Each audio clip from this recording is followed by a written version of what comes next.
नमस्कार. आजच्या एपिसोडमध्ये सुमित्रा आता घाईघाईने हॉस्पिटलमधून बाहेर पडत असते. तेवढ्यातच तिचा पाय सटकतो आणि ती पडायला जाणार तेव्हा जानकी तिचा हात पकडते आणि म्हणत असते की आई हळू, तुम्हाला कुठे लागलं तर नाही ना. तेव्हा सुमित्राचा हात जानकीच्या हातामध्ये गेलेला असतो. जानकी म्हणते, आई आता हात चुकून माझ्या हातात आलाय. तुम्ही स्वतःहून एकदा तुमचा हात माझ्या हातामध्ये देऊन तर बघा. आम्ही नेहमी तुमची साथ देऊ. तुमच्याबरोबर खंबीरपणे उभं राहू. कधीही तुम्हाला एकटं सोडणार नाही. तुमची व्यवस्थित आम्ही काळजीसुद्धा घेऊ, असं जानकी म्हणत असते. तेव्हा इथे सुमित्रा तिच्या हातातून आता हात सोडवून घेते. तेव्हा जानकी म्हणत असते, आई तुम्ही कशा आहात? नाना कसे आहेत? सगळे घरामध्ये ठीक आहेत ना? आई तुम्ही तुमच्या गोळ्या औषधं तर वेळेवरती घेता ना? नानासुद्धा ठीक आहेत ना? तेव्हा सुमित्रा म्हणते, हो आम्ही सगळे ठीक आहोत. ओवी कशी आहे? तेव्हा जानकी म्हणते, ओवी ठीक आहे. तिला कुठे भाजलं तर नाही ना? तेव्हा जानकी म्हणते, नाही तिला कुठेही भाजलेलं नाही आहे. तेव्हा सुमित्रा म्हणते, अजून कुणाला भाजलं नाही आहे ना? तेव्हा जानकी म्हणते, अजून कुणाला म्हणजे ऋषिकेशला का? नाही, ऋषिकेशला सुद्धा भाजलेलं नाही आहे. तेवढ्यातच तिथे ऋषिकेश येतो.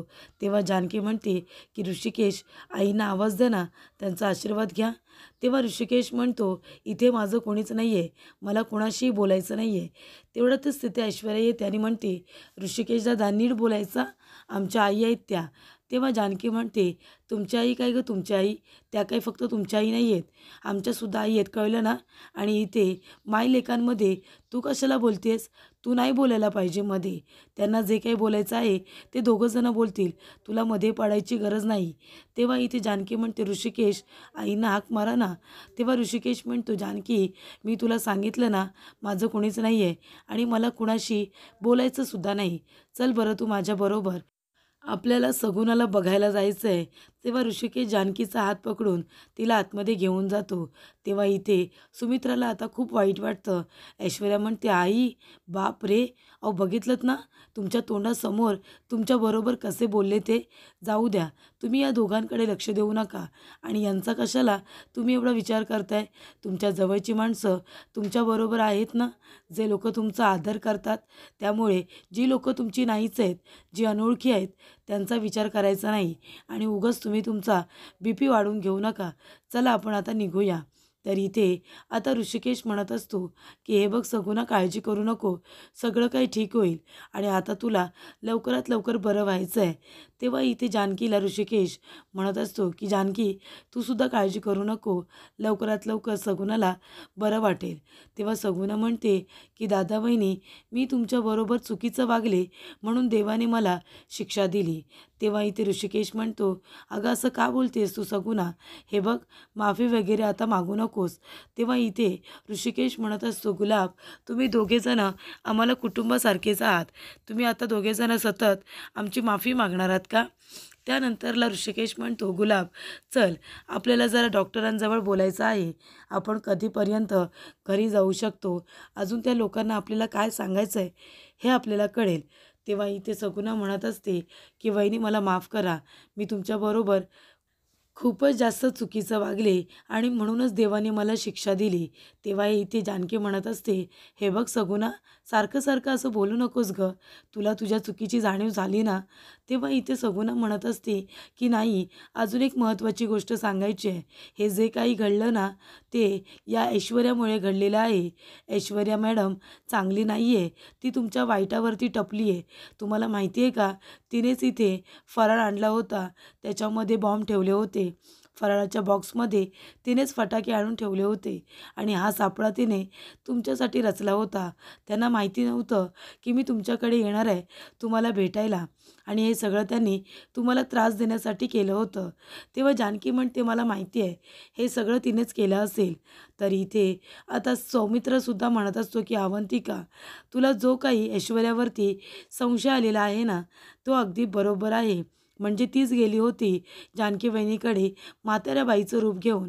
माझं बोलणं झालं जानकी वहिनीबरोबर, तेव्हा ती म्हणाली की तिच्याकडे इथे दिवाळी मागण्यासाठी एक म्हातारी बाई आली होती आणि तिच्याच हातामध्ये छोटी टोपली होती आणि त्याच्यामध्ये मिठाईचा बॉक्स होता आणि त्याच्यामध्ये इथे बार फटाके ठेवण्यात आले होते आणि बिचारी सगुणा त्याच्यामध्ये भाजली.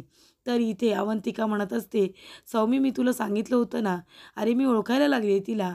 तिने सगळं मुद्दामून केलं होतं जानकी बहिणीला त्रास देण्यासाठी, पण त्याच्यामध्ये ती सगुणा फसली. त्यानंतरला आता सुमित्रा आणि ऐश्वर्या परत आलेले असतात. तेव्हा इथे सौमित्र विचारतो की आई सगुणा कशी आहे. तेव्हा इथे सुमित्रा म्हणते सगुणा बरी आहे रे. तेव्हा इथे दादा बहिणी आहेत ना तिच्याबरोबर. तेव्हा सुमित्रा म्हणते हो ते दोघेही तिथे आहेत, त्यांनीच हॉस्पिटलचा सगळा खर्च केला. तेव्हा सौमित्र म्हणतो हो ना, चुकी कुणाची आहे आणि बिचारी चूक कोण भोगतायत. म्हणजे इथे दादा बहिणी यांनी त्यांची काही चुकी नसताना एवढा खर्च केलेला आहे. तेव्हा इथे ऐश्वर्या म्हणत असते की आई चला ना आपण जाऊया. तेव्हा सुमित्रा म्हणते पण हे सगळं त्या सगुणाबरोबर घडायला नको होतं. तेव्हा सौमित्र म्हणतो आई संगत ग, वाईट माणसांची संगत धरली ना की असंच होतं. म्हणून आहे ना दुसऱ्या माणसाने आपली काळजी घेण्यापेक्षा आपण स्वतः आपल्या स्वतःची काळजी घ्यायची असते. तेव्हा इथे सुमित्रा म्हणत असते की पण सगुणाबरोबर वाईटच झालं. तेव्हा ऐश्वर्या म्हणते आई चला ना, आपण न जेवता हॉस्पिटलमध्ये गेलो होतो, जेवायला हवे ना आता चला. तेव्हा इथे सौमित्र म्हणत असतो अवंतिका तू जरा आईला जेवायला वाढतेस का, आणि हिलासुद्धा वाढ, एवढं सगळं करून भूक लागली असेल ना तिला. तेव्हा अवंतिका आणि सुमित्रा दोघीजणी पुढे जातात. ऐश्वर्या म्हणत असते सौमित्र तू माझ्याशी नीट वागत जा. हे बघ मी तुला काही बोलत नाही म्हणून तू मला जास्तीत जास्त टोमणे मारू नकोस. तेव्हा इथे ऐश्वर्या जात असताना सौमित्र म्हणत असतो एक मिनिट ऐश्वर्या, एक मिनिट. अगं किती घाई असते ग तुला. सकाळीसुद्धा घाईघाईने आलीस, आतासुद्धा घाईघाईने जातेस काय. अवंतिका सांगत होती तुझे केस हल्ली खूपच जास्त पांढरे व्हायला लागलेत. पांढरे केस होत आहेत का तुझे. आणि जानकी बहिणीच्या घराबाहेर दिवाळी मागायला जी बाई गेली होती ना तीसुद्धा म्हातारीच होती ग. तेव्हा तुझे केस हल्ली जरा खूपच जास्त पांढरे व्हायला लागलेत हो ना. तेव्हा इथे ऐश्वर्या म्हणत असते म्हणजे तुला काय म्हणायचं आहे सौमित्र, जानकीकडे जी बाई गेली होती ती मीच होते का. म्हणजे मीच म्हाताऱ्यांचं रूप घेऊन तिथे गेले होते आणि बार फटाके तिथे ठेवून आले असं म्हणायचं आहे तुला. आणि मी जानकीला त्रास द्यायला गेले होते, मी असं का करेन. तेव्हा इथे सौमित्र म्हणत असतो कारण तुझं मन अजून शांत झालेलं नाही आहे ना. दादा बहिणी इथेच होते तर ते सुखात होते म्हणून त्यांना घरातून बाहेर काढलंस, आणि आता बाहेर ते दोघेजणं एकमेकांबरोबर सुखी आहेत हे सुद्धा तुला बघवत नाही आहे म्हणून हे सगळं करतेस. या घराचा कोर्ट करेन आणि तुझं कारस्थान लवकरात लवकर सगळ्यांच्या समोर आणेन, बघच तू. तेव्हा इथे आता ऐश्वर्याला धमकीच दिलेली असते, ते सुद्धा सौमित्राने. त्याच्यानंतरला इथे आता देवासमोर दिवा वगैरे जानकी लावून घेते. तर इथे तिच्या पदराच्या गाठीला आता फक्त 5,000 रुपये उरलेले असतात. तेव्हा तिथे आता ऋषिकेश येतो. ऋषिकेश आल्यानंतर जानकी म्हणते आलात तुम्ही, चला आधी जेवून घ्या बरं. तुम्हाला माहिती आहे ना आज तुमची दिवसभर खूप जास्त दगदग झाली, भूक लागली असेल ना, मी जेवायला वाढते. तेव्हा ऋषिकेश म्हणत असतो तुला भूक नाही लागली का जानकी, तुझी दगदग नाही झाली का. तेव्हा इथे आता जानकी म्हणत असते म्हणजे. तेव्हा ऋषिकेश म्हणतो अगं किती वेळा मनातलं दुःख असं चेहऱ्यावरच्या हसण्यामध्ये लपून ठेवणार आहेस तू. तुझ्या मनामध्ये तू किती दुःखी आहेस, किती विचार करतेस हे मला तुझ्याकडे बघून कळतंय ग. तरीसुद्धा हसून सगळं दुःख लपून ठेवण्याचा प्रयत्न करतेस, मला दाखवतसुद्धा नाही. तेव्हा इथे काय झालं ते मला सांग. जानकी म्हणत असते ऋषिकेश बघा ना, आता उरलेले पैसे सगळे आपण इथे सगुणाच्या ट्रीटमेंटसाठी दिले, 5,000 रुपये उरलेत. आता तुम्हीच मला सांगा, घरामध्ये किराणासुद्धा संपत आला आहे, आपल्याला महिना काढायचा आहे, आपल्या ओवीची फी भरायची आहे. तेव्हा इथे ऋषिकेश म्हणतो हो ना, ओवीची फीसुद्धा भरायची आहे. बघ ना जानकी आता काय करू मी ग, मला खरंच काही कळत नाही आहे. या गावामध्ये सगळ्यांबरोबर इतका चांगला वागलो, इतका चांगल्या मनाने बिझनेस केला, कधी 1 रुपयासाठी कुणाला फसवलं नाही, आणि माझ्याच वाटेला असं का आलं आहे. हे सगळं माझ्यामुळे घडतं आहे ना.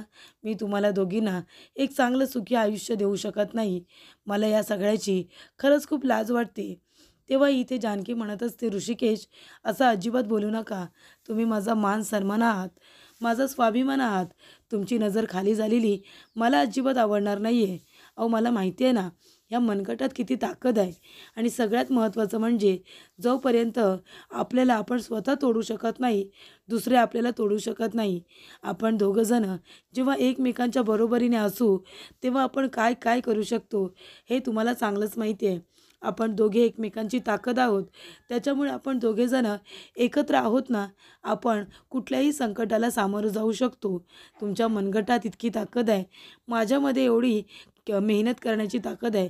आपण कोणाला घाबरायचं? तेव्हा ऋषिकेश म्हणतो, जानकी तू अगदी बरोबर बोलतीयेस. मला पण असंच वाटते की मला मिळेल ते काम मी करेन, पण तुला आणि ओवीला मी सुखातच ठेवेन. तेव्हा इथे जानकी म्हणत असते, अहो तुम्ही आम्हाला सुखात ठेवलंत. काय होतं तुमच्याकडे? 1 रुपयाचे 1 लाख करून ठेवले तुम्ही.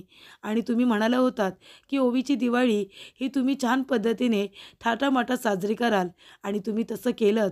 ओवीची दिवाळी आपल्याकडे काही नसताना तुम्ही कुस्ती लढलात, पैसे कमवलेत, आणि त्यामुळे आपण दिवाळी आनंदाने साजरी करू शकलो. हे सगळं तुमच्यामुळे झाले, तुमच्या ताकदीमुळे झाले, असं इथे जानकी म्हणत असते आणि ऋषिकेशचा आत्मविश्वास वाढवत असते. त्यानंतरला एका आता अडगळीच्या खोलीमध्ये ऐश्वर्या येते. तिथे तिने एक बोर्ड ठेवलेला असतो.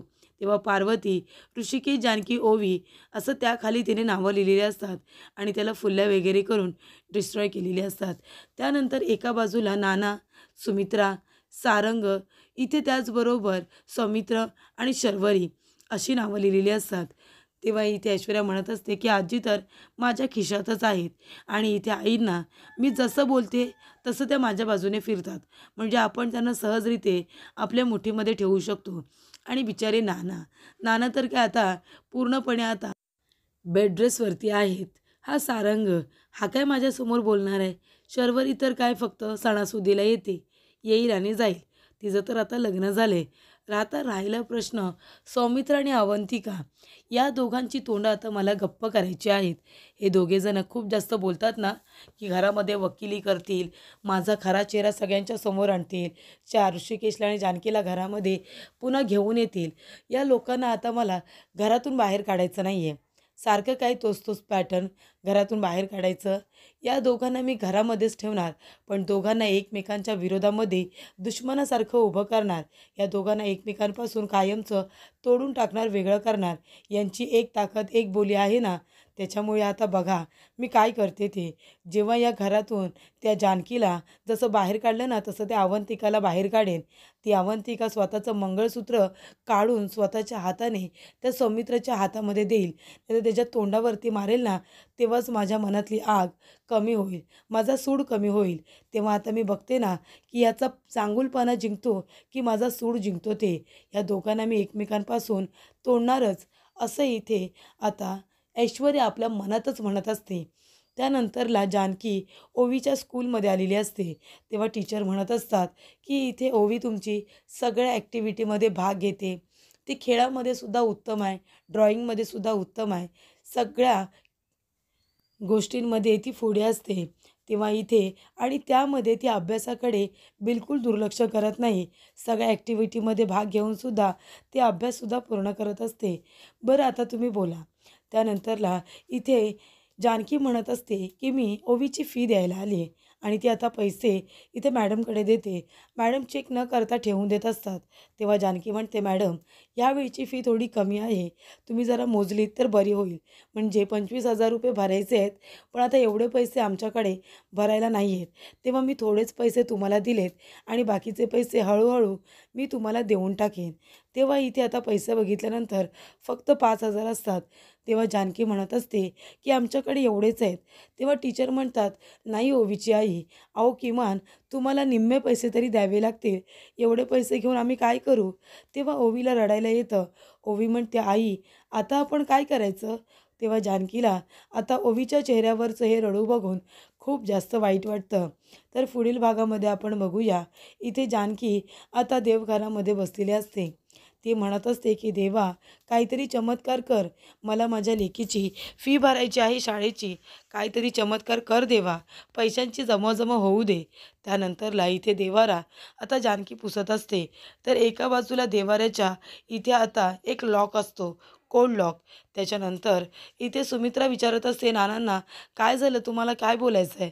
तेव्हा नाना आता बोलण्याचा प्रयत्न करत असतात, पण सुमित्राला त्याबद्दल काही कळत नाही, आणि अवंतिकाला सुद्धा. तर इथे ऐश्वर्याने आता सौमित्राचा हात पकडलेला असतो, आणि ती म्हणते की तुझ्या बायकोने आपल्याला या अवस्थेत बघितलं तर काय करेल ती? तेव्हा इथे तेवढ्यातच अवंतिका तिथे येते आणि त्या दोघांना असे एकत्र बघते. तेव्हा तिला खूप आश्चर्य वाटतं.